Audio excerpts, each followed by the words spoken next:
मैं जिस गांव में रहता हूँ, लोग आज भी वहाँ रात के 12 बजे घर से बाहर नहीं निकलते और इसी गांव में भूतों की कहानी बचपन से सुनते आ रहे हैं।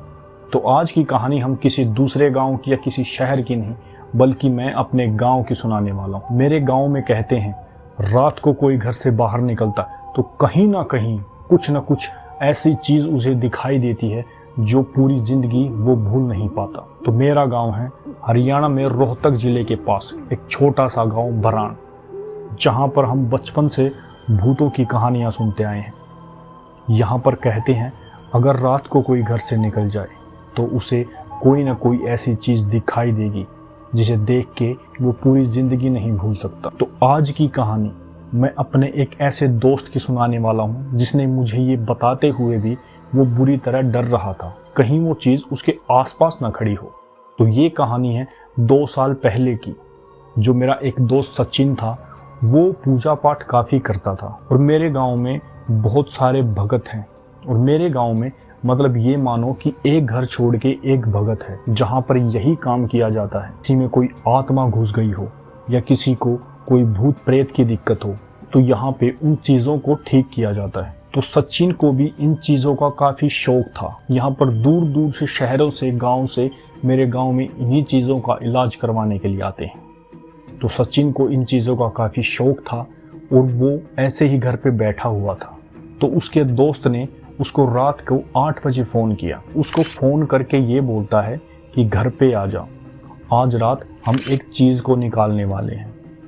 दिल्ली शहर से कोई फैमिली आई है जिसको यही आत्मा वगैरह की दिक्कत है, उसको आज ठीक करेंगे। तो सचिन को इन चीज़ों का काफ़ी शौक था।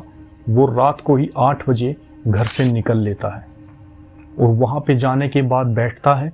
कुछ टाइम तक वहाँ पर बैठे रहते। तो सचिन बताता है, वहाँ पे जैसे 4-5 भगत आ गए थे जो इन चीज़ों का इलाज करते हैं। आने के बाद उस लड़की को बैठाया जाता है और चारों तरफ उसके बहुत सारे उसकी फैमिली बैठ जाती है और हमारे गांव के भी कुछ लोग थे और 3-4 वहाँ पे भगत होते हैं, वो बैठ जाते हैं। और बैठने के बाद वहाँ पे और भी जब कुछ अपना तंत्र मंत्र का करते हैं तो उस लड़की में वो चीज़ बुलाई जाती है।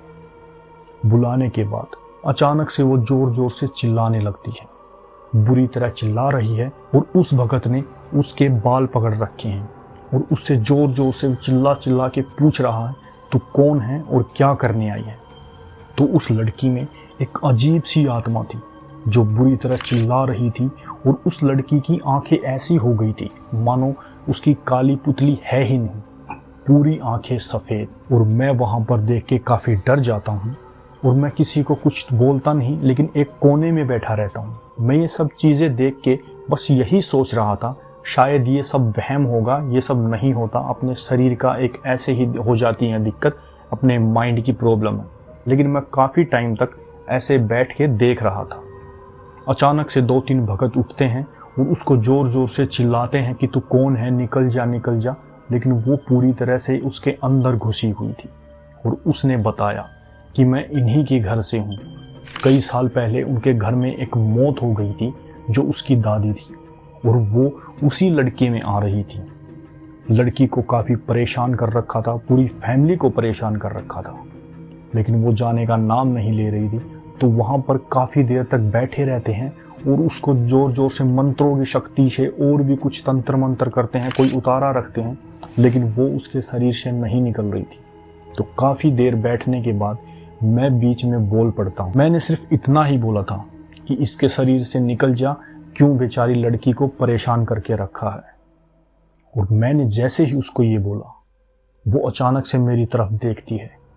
उसकी आंखें पूरी तरह सफ़ेद थी और बाल खुले हुए। जैसे ही उसने मुझे देखा, मैं बुरी तरह डर गया और मैं वापस से पीछे होके बैठ गया। उसने कुछ नहीं बोला, सिर्फ उसने मेरी तरफ बड़ी बड़ी आंखों से देखा। और ये सब देखने के बाद मैं काफ़ी डर गया था। मैंने किसी को कुछ नहीं बोला, मैं चुपचाप वहाँ पर बैठ गया।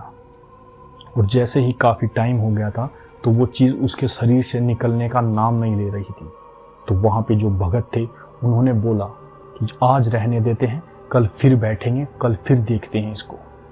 तो ये सब होने के बाद रात के 12-1 का टाइम हो गया था। मैं जैसे ही अपने दोस्त को बोलता हूँ कि मैं घर पे जा रहा हूँ, मेरा दोस्त मुझे मना कर देता है कि रहने दे, आज रात यहीं रुक जा, कल सुबह चले जाना। और सचिन का घर वहाँ से ज़्यादा दूर नहीं था, सिर्फ 2-3 मिनट का रास्ता। वो पैदल ही गया था और वहाँ से पैदल ही निकल लेता है। उसका दोस्त उसे मना करता है कि रहने दे, लेकिन वो नहीं मानता। वो बोलता है घर वाले वेट कर रहे होंगे, गुस्सा करेंगे, मुझे जाना है। तो वो 12-1 का टाइम था। वो जैसे ही वहाँ से चलता है, सुनसान गली थी, पूरी गली में अंधेरा।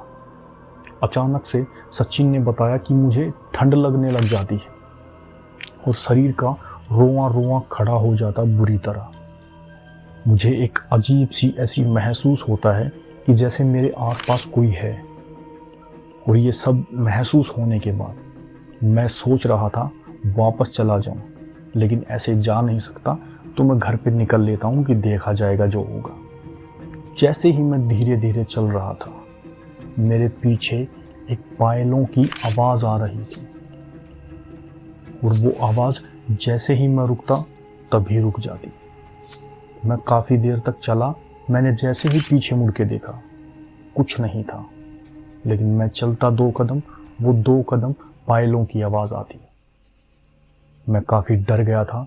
मैं जैसे ही मुझे और कुछ नहीं सूझा, मैं भागने लग जाता हूँ और भाग के किसी न किसी तरह अपने घर पे पहुँचता हूँ।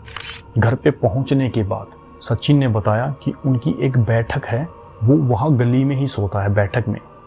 और बैठक में चारपाई डाल रखी थी, तो वो बाहर ही सो जाता। गर्मियों का टाइम था और वो बाहर सोता है अकेला। उसका छोटा भाई था, वो उसके साइड में लेटा हुआ था।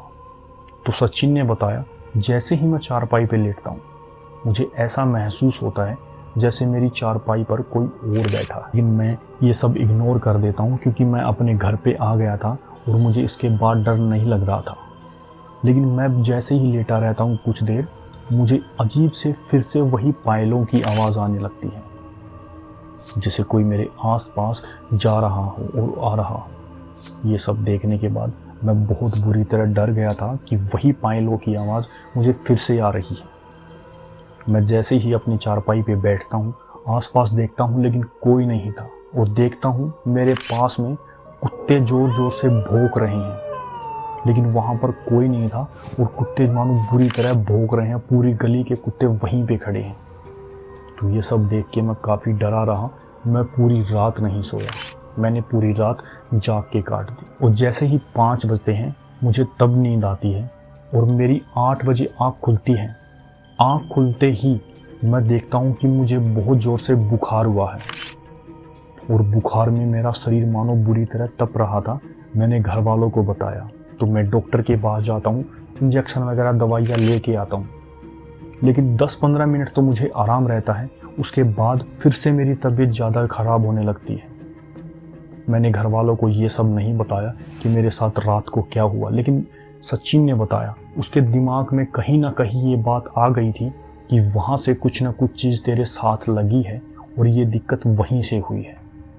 लेकिन सचिन ने किसी को कुछ नहीं बताया और ऐसे ही इग्नोर करता रहा। उसी रात की बात है, सचिन बाहर ही सोया हुआ था। रात को सचिन ने सोने से पहले दवाइयाँ ली थी और उसको गहरी नींद आती है और अचानक से सचिन की आँख खुलती है 1 बजे और उसे ऐसा लगता है कि उसके सीने पर मानो कोई बैठा हुआ है। और सचिन पूरी तरह हाथ पैर हिला रहा है, लेकिन उसके हाथ पैर नहीं हिल रहे। मानो ऐसा हो गया उसका शरीर जैसे पैरालाइज हो जाते हैं।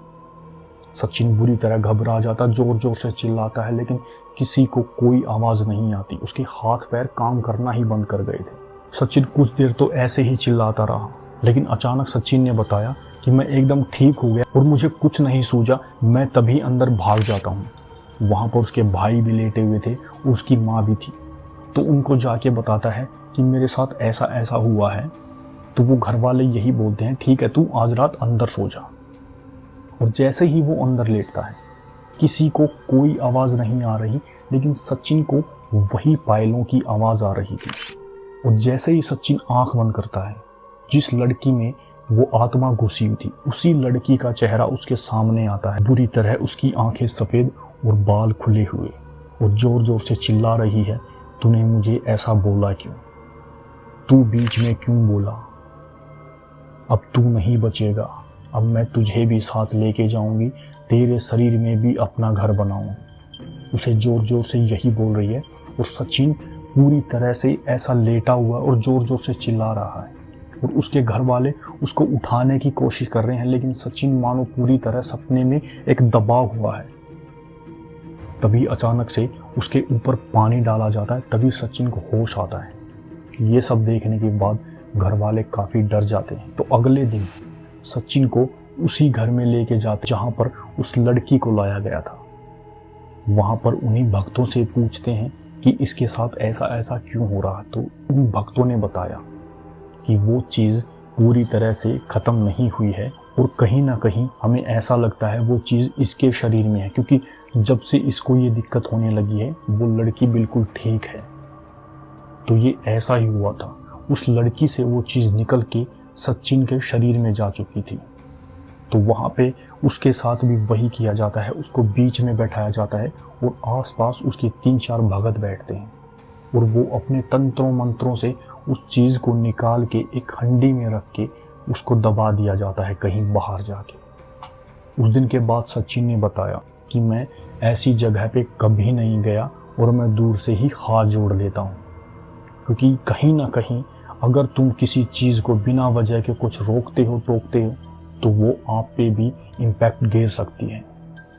उस दिन के बाद सचिन कभी नहीं गया ऐसी जगह पर और आज भी वो ये कहानी बताते हुए मुझे बुरी तरह डर रहा था कहीं फिर से वो चीज़ ये बातें ना सुन ले और फिर से मुझे परेशान करे। तो ये कहानी मेरे गांव की है और मुझे उसी दोस्त ने बताई है। तो मेरे गांव में ऐसी घटनाएं बहुत सी होती रहती हैं। कल फिर मिलते हैं आपको एक मेरे ही गांव की कहानी के साथ। तब तक के लिए बने रहना, मेरे चैनल को सब्सक्राइब करो, वीडियो को लाइक करो। जय माता दी।